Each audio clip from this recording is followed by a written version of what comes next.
امروز آموزش یه میان وعده جذاب و خوشمزه رو داریم. اسمش سیب زمینی پفکیه. بریم برای آموزشش.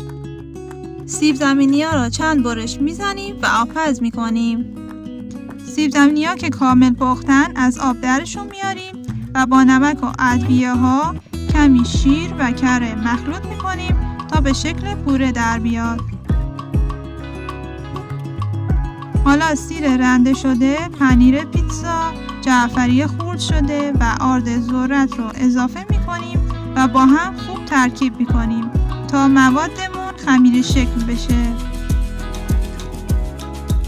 به این شکل که در اومد خمیر رو روی تخت کار میذاریم و با ضخامت 1 سانت بازش میکنیم و به هر شکلی که دوست داریم برش میزنیم.